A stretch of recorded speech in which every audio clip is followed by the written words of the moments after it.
Hello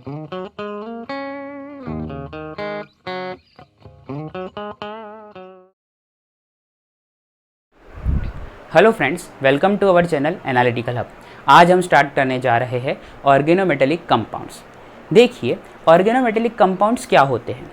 ऐसे compound जिसमें metal और कार्बन के बीच में एटलीस्ट एक डायरेक्ट बॉन्ड हो जाए, एटलीस्ट एक तो होना ही चाहिए, एक से ज़्यादा तो अच्छी बात है, वो होते हैं ऑर्गेनोमेटेलिक कंपाउंड्स। जैसे M और ये C, इस तरह से। लेकिन ये बात कोई ज़रूरी नहीं कि मेटल और कार्बन के बीच में डायरेक्ट बॉन्ड हो जाए और वो ऑर्गेनोमेटेलिक कंपाउंड भी हो जाए, क्योंकि ऐसे कुछ एक्सेप्शन केस भी है। जैसे NaCN देख लीजिए, CaC2 देख लीजिए, KCN देख लीजिए। ये सारे मेटल डायरेक्टली अटैच्ड है कार्बन से, लेकिन ये ऑर्गेनोमेटेलिक कंपाउंड्स नहीं है।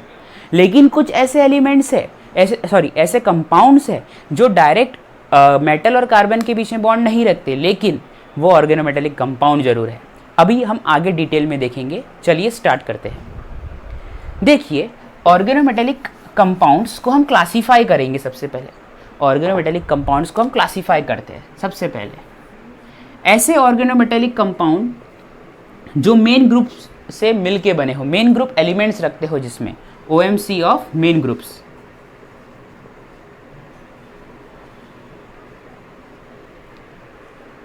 ऐसे ऑर्गेनोमेटेलिक कंपाउंड जिसके अंदर डी ब्लॉक के एलिमेंट्स प्रेजेंट हो, तो उसे हम कहेंगे OMC ऑफ डी ब्लॉक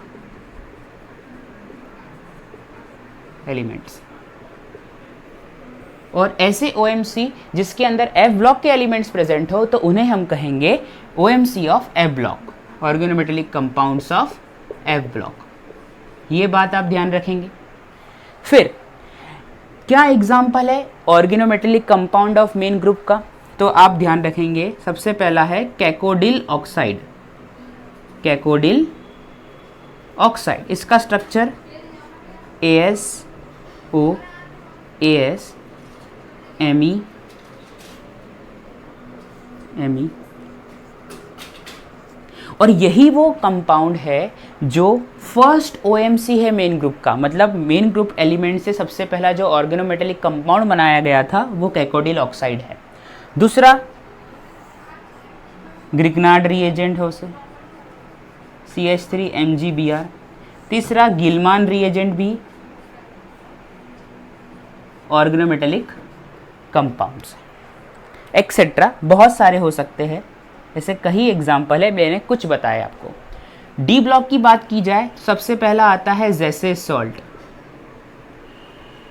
जैसे सॉल्ट डी ब्लॉक एलिमेंट जो मतलब OMC, जो फर्स्ट OMC है डी ब्लॉक की, वो है जैसे सॉल्ट। मतलब फर्स्ट ऑर्गेनोमेटेलिक कंपाउंड क्या है डी ब्लॉक का, जैसे सॉल्ट। इसका structure K PtCl3 CH2 double bond CH2, इस तरह से K पे प्लस, इधर माइनस। जैसे सॉल्ट भी OMC ऑफ डी ब्लॉक है, फर्स्ट OMC। फिर दूसरा कोई एग्जाम्पल, विल्किंसन्स कैटलिस्ट। विल्किंसन्स catalyst,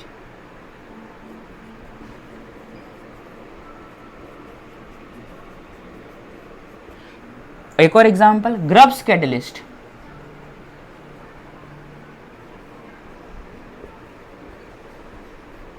etcetera.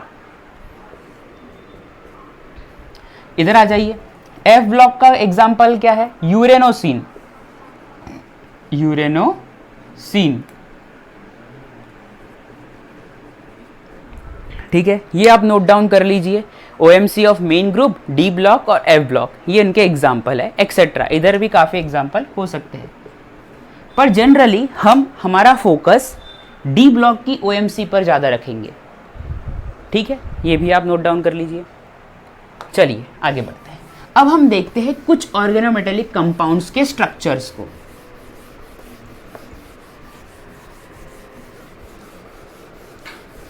कुछ ऑर्गेनोमेटेलिक कंपाउंड के अब हम स्ट्रक्चर्स को देखेंगे, जिसमें से सबसे पहला है grubs catalyst. Grubs catalyst, Ru double bond C PH Cl Cl PCY3 PCY3। इसे हम कहते हैं grubs catalyst, first generation grubs catalyst कहेंगे, फर्स्ट जनरेशन ग्रब्स कैटलिस्ट ये है। CY3 किया है तो CY3 इज इक्वल, CY का ही मतलब है साइक्लोहेक्साइल रिंग है और ये 3 टाइम्स है तो इसलिए CY3 इस तरह से, यानी कि ये कुछ इस तरह से।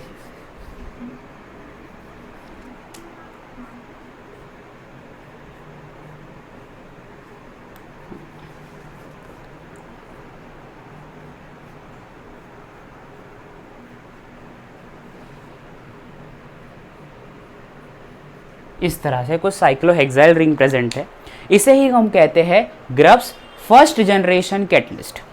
अब एक और example, RH double bond C PH H Cl Cl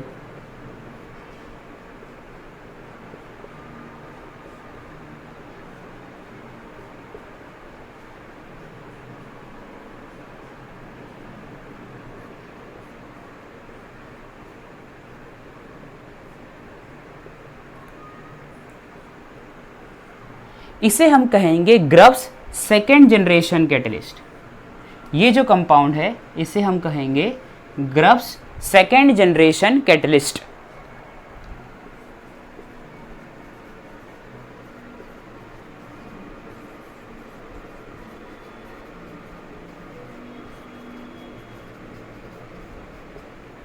ये भी आप नोट डाउन करेंगे, ये फर्स्ट जनरेशन और ये सेकेंड जनरेशन।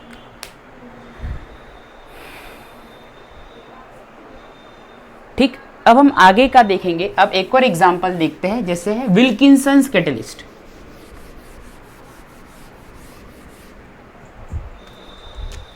देखिए विल्किंसंस catalyst RH PPH3 PPH3 Cl PPH3, ये है विल्किंसंस कैटलिस्ट, विल्किंसंस कैटलिस्ट। अब एक और एग्जांपल है टेट्राइथाइल लेड,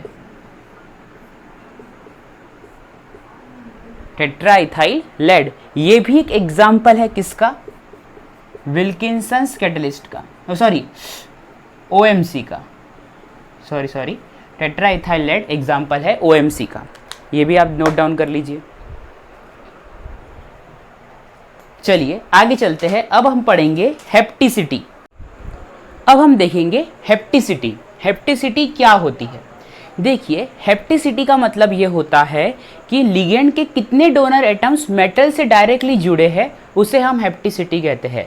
लिगेंड के कितने डोनर एटम्स मेटल से डायरेक्टली जुड़े हैं उसे हम कहते हैं हेप्टिसिटी। मैंने बोर्ड पर काफ़ी सारे एग्जाम्पल लिखे हैं हेप्टिसिटी के, जिसको हम 1 बाय 1 डिस्कस करेंगे। चलिए स्टार्ट करते हैं। देखिए हेप्टिसिटी को डिनोट करते हैं हम ईटा से, ये बात आप ध्यान रखेंगे, ठीक है। यहाँ पे आ जाइए, देखिए मेटल से कितने डोनर एटम जुड़ा है, एक एटम जुड़ा है, हेप्टिसिटी 1। यहाँ पे कितने जुड़े हैं, सिर्फ डायरेक्टली अटैच देखना है आपको, तो मेटल से डायरेक्ट कार्बन ही जुड़ा है, हेप्टिसिटी 1। ये देखिए यहाँ पे इस वाले केस में कि मेटल कितने डोनर एटम से जुड़ा है, आपको ये देखना है। मेटल कितने डोनर एटम से जुड़ा है ये आपको देखना है। तो देखिए CH2 वाले केस में कितने एटम से जुड़ा है, देखिए इस तरह से है ये, ठीक। तो इस केस में हेप्टिसिटी क्या होगी, तो देखिए डोनर एटम एक ही है, डायरेक्टली अटैच्ड, इसलिए हेप्टिसिटी 1 हो जाएगी। यहाँ पे देखिए डोनर एटम डायरेक्टली कार्बन ही है, तो हेप्टिसिटी कितनी होगी, 1। यहाँ पे देखिए हेप्टिसिटी 1, तो ये हुआ हेप्टिसिटी 1 के केस।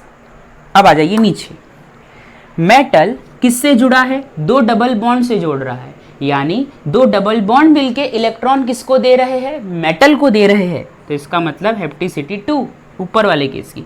यहाँ पे भी सेम कंडीशन, हेप्टिसिटी 2। आपको ये ध्यान रखना है कि मेटल से कितने लिगेंड के डोनर एटम्स डायरेक्टली जुड़े हैं, वो उसकी हेप्टिसिटी। देखिए आ जाइए, ये मेटल है, मेटल से कितने एटम डायरेक्टली अटैच्ड है, ये एक हो गया, और डबल बॉन्ड से 2 इलेक्ट्रॉन डोनेट हो रहे हैं, तो 2 और 1 3, यानी हेप्टिसिटी 3।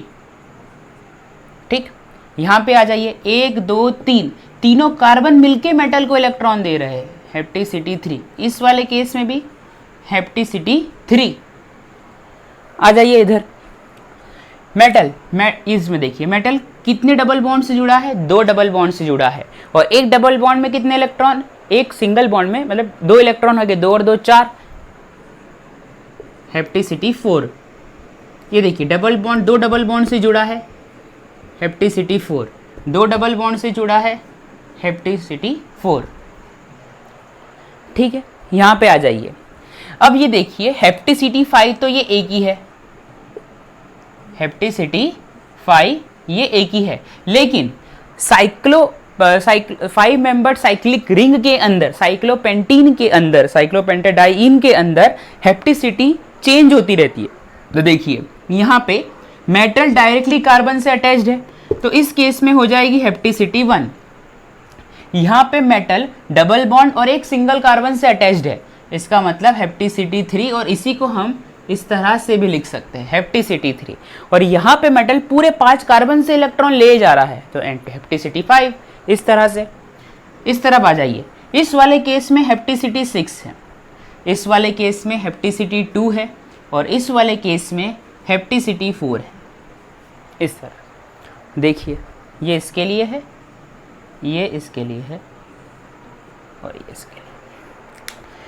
7 मेंबर्ड रिंग के केस में आ जाइए, इसमें हेप्टिसिटी कितनी है, तो 2 2 4 और 2 6, और एक ऊपर से इलेक्ट्रॉन और डोनेट किया जा रहा है, हेप्टिसिटी 7, और इसी का नाम है ट्रोपोलिनियम आयन। ट्रोपोलिनियम आयन, और ट्रोपोलिनियम आयन पे चार्ज कितना होता है, 1, ये आप +1, ये आप हमेशा ध्यान रखेंगे।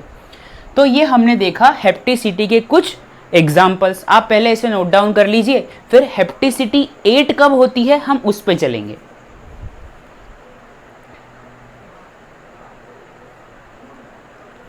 चलिए ठीक है, आपने नोट डाउन कर लिया होगा।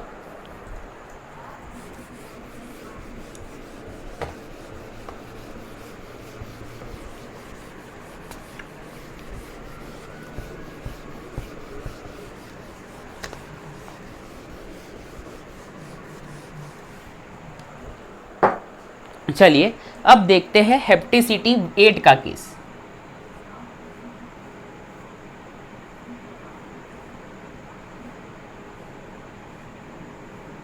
ये रहा, यहाँ पे मैंने मेटल रख दिया, यहाँ से इलेक्ट्रॉन डोनेट हो रहा है, यहाँ से और ये ऊपर से भी डोनेट हो रहा है, यानी हेप्टिसिटी 8। पर क्या जरूरी है कि साइक्लोऑक्टाटेट्राइन में हमेशा हेप्टिसिटी 8 ही हो? क्या 2 नहीं हो सकती, 4 नहीं हो सकती, 6 नहीं हो सकती? तो हाँ हो सकती है। देखिए कैसे,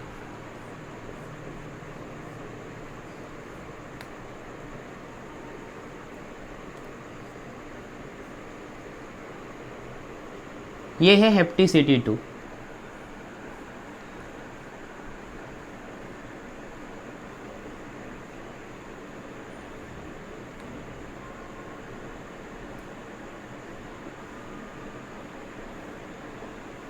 हेप्टिसिटी 4,